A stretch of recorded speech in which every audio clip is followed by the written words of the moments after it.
Hello, BookTube.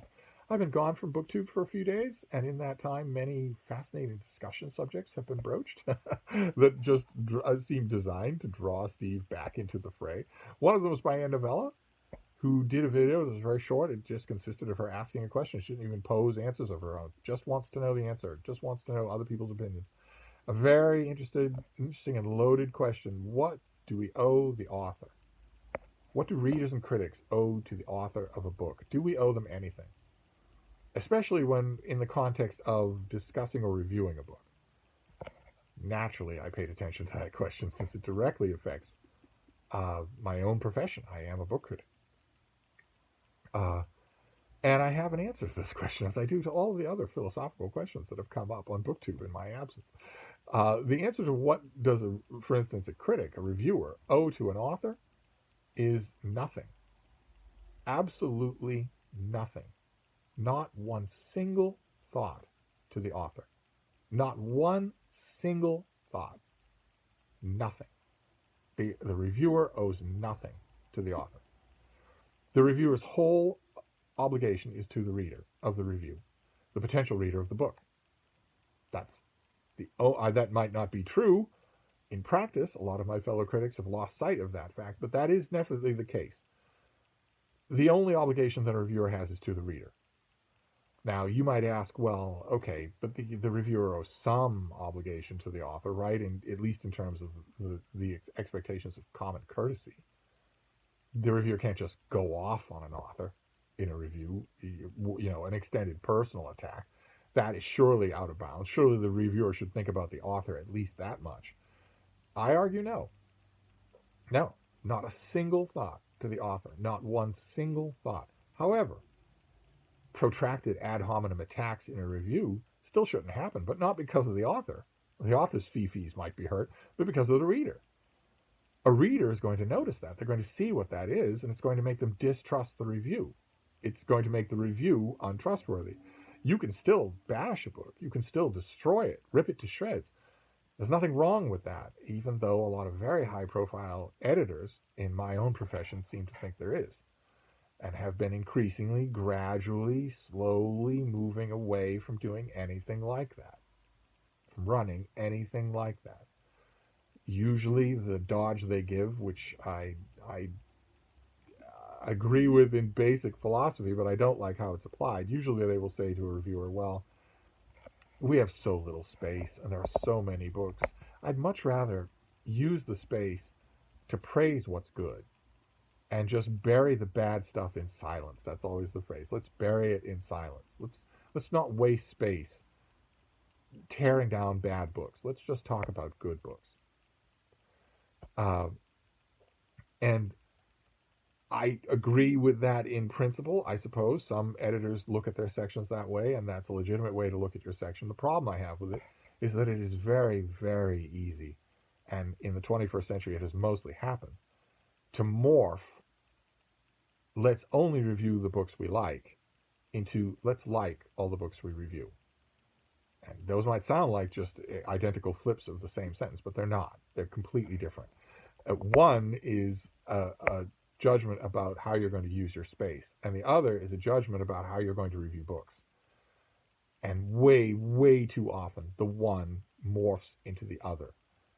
Let's like everything we review is a betrayal of the readers, and the readers, again, is the only obligation of a reviewer, is your reader. Plenty of editors take that approach. Let's not run a negative review at all. But even if you have an editor that is agreeable to running a negative review, a no-holds-barred, acidic ad hominem review would be a waste of the reader's time. I don't care what the author feels about it. It still shouldn't see the light of day because it's not a good review. The reader of the review is going to know right away if you're not making a case, if you're just venting, dirty laundry. If you make a case, if a book comes before you and you're commissioned to review it and it's an abysmal, ignorant, or dangerous piece of crap, you should lay the case in the review and then say that. You don't have to mix your language. You don't have to mince words, but it ultimately will be what Anne Novella actually says in her video. It will ultimately have to come down to a savage attack on the book, not the author. And if you are savagely attacking a book correctly, laying the groundwork before you set in with your haymakers, there's nothing wrong with that at all. That will hurt the author's feelings, but it's not unfair to the author at all. It is unfair to the author if you do all sorts of unfair things. If you bring in ad hominem stuff, you say, well, and also if you're criticizing a book and you also mention, oh, and by the way, this unrelated think tank that the author belongs to has a terrible stance on the current plight of the Palestinians. Well, okay, that's not fair. And your reader's going to see that. That's a bad review. Also, if in the course of your hatchet job on a book, you're a thoroughly negative review of a book, you spend a lot of your time criticizing it because it's not a different kind of book, not better at what it's trying to do, but because it's not a different kind of book, that's a bad review. That will hurt the author's feelings, but the author's feelings are irrelevant. The point is, it will misserve the reader. It's a bad review. It started talking in hypotheticals instead of what's on the page. The answer to the question, the simple, straightforward answer to the question, what do we owe the author, is nothing. Nothing at all. Which is why I always argue against critics hobnobbing with authors, going to book launches or literary parties or book award ceremonies. If you're no longer a critic, if you're a book commentator or a book presenter or some sort of thing like that in the book world, adjacent to publicity, in other words, instead of criticism, assessment. If you're that, sure, then put on your white tie and tails and go to, the Booker or whatever, or the National Book Award ceremony and talk to all the authors, and you maybe even get to know them. But if you're a critic, I tend to argue against that. That tends to really weaken and water down your effectiveness as a critic. I would argue either don't do that at all. Just be a kind of a hermit. Stick with your family, stick with your non-bookish friends, and stay away from most literary things.